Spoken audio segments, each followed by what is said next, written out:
పొట్టకూటి కోసం ఇతర దేశాలు వెళ్లి ఇబ్బందులు పడుతున్న వారు ఒక్కొక్కరిగా వెలుగులోకి వస్తున్నారు.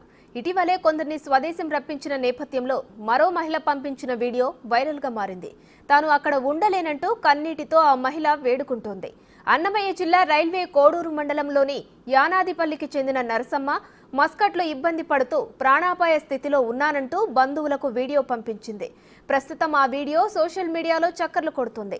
నరసమ్మకు భర్త వదిలిపెట్టగా 2 పిల్లలలో ఒక అబ్బాయి మృతి చెందినట్లు సమాచారం. అప్పులు తీర్చే నిమిత్తం ఆమె పని కోసం విదేశాలకు వెళ్ళింది.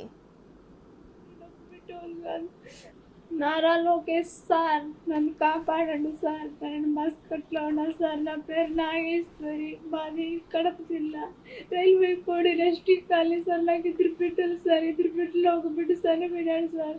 నా బిడ్డ కోసం అప్పులు చేసుకుని ఇల్లు వాగులు అమ్ముకుని నాకు భర్త కూడా లేడు సార్. నన్ను వదిలిపెట్టేసి వెళ్ళిపోయినాడు సార్.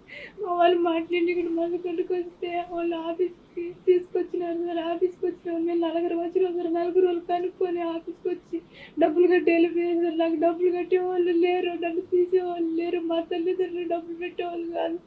నాకు ఒక బిడ్డ ఉన్నాడు సార్. ఒక బిడ్డ చనిపోయినాడు సార్. ఆ బిడ్డ కోసమే నాకు సార్ కూడా అప్పులు కట్టుకోవాలి, ఇల్లు వాగులు సంపాదించుకోవాలని పోయినంత దూరం వచ్చినాను సార్. నాకు ఆ బిడ్డను చూసే రాత కూడా లేదు ఇప్పిస్తాను సార్. నాకు ఒళ్ళు ఆరోగ్యం బాగా లేదు సార్. కాళ్ళు చేతులు చచ్చిపడిపోయినాయి. నన్ను ఒళ్ళంతా పగిలి తురుకులు మంటలు వచ్చేసినాయి. పని చేయలేకుండా సార్. నన్ను ఎక్కడ ఉంచట్లేదు సార్. 10 ఇళ్ళు తిరిగినా సార్. 10 ఇళ్ళల్లో నేను రూపాయి డబ్బులు ఇట్లా. మంత్రి నారా లోకేష్ చొరవతో ఇటీవల కొందరు విదేశాల నుంచి స్వదేశానికి వచ్చారు. తమ అక్కను కూడా ప్రభుత్వం రప్పించాలంటూ బాధితురాలి సోదరి వేడుకుంటుంది.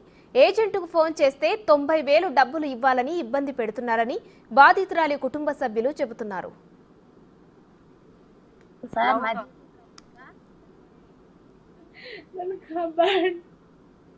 బాధపడతా ఉంటే అమ్మాయికి డబ్బులు కడతాము, ఇంటికి పంపించమని చెప్పి అడిగాను సార్. మేము అడిగితే వాళ్ళు ఫస్ట్ ఏం చెప్పినారంటే ఆఫీస్కి పంపిస్తున్నాము, 20,000 డబ్బులు కట్టండి, ఇంటికి పంపిస్తాం అన్నారు సార్. వాళ్ళు ఇంటికి పంపిస్తామని చెప్పి 3 రోజుల తర్వాత ఏం చెప్తున్నారంటే 1.5 లక్ష కట్టమంటున్నారు. మేము లేని వాళ్ళము, వాళ్ళ అమ్మానైనా కూటికి గడిచేవాళ్ళు కాదు. ఎప్పుడన్నా పని చేసుకుంటే తింటారు, లేకుంటే లేదు సార్. వాళ్ళు అంత బాధపడతా ఉన్న వాళ్ళని ముందు 20,000 కట్టమని చెప్పి మళ్ళీ 1 లక్ష రూపాయలు కట్టమంటే ఎక్కడి నుంచి తెచ్చి కడతారు సార్? అమ్మాయి భర్త లేడు. అమ్మాయికి 2 కొడుకులు. 2 కొడుకులైతే ఒక బిడ్డని లేకుండా చేసుకుంది. ఒక బిడ్డ ఉన్నాడు. ఆ పిల్లోడు సంపాదించుకుంటాడా, వాళ్ళ భార్యని చాక్కుంటాడా, వచ్చేసి బిడ్డను చాక్కుంటాడా? ఏం లేని వాళ్ళం సార్. ఇంత బాధపడుతూ ఉండేటప్పుడు వాళ్ళు ఆ విధంగా ఆఫీస్కి పంపించేది, 3 రోజుల తర్వాత మళ్ళీ ఇంట్లో పెట్టేది.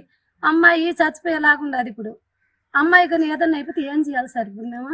మా అక్క నాగేశ్వరి, మా అక్క ఇక్కడ నుంచి మస్కట్కి అయితే వెళ్ళింది.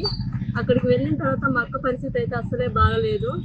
మా అక్కను కట్టుకునేవాడు కూడా వదిలేశాడు. మా అక్కకి 2 పిల్లలు, అందులో ఒక చిన్న పిల్లోడికి అయితే బాగాలేక, హెల్త్ బాగాలేక మా అక్క అప్పులు అయితే చేసింది. ఇల్లు కూడా అమ్ముకుంది.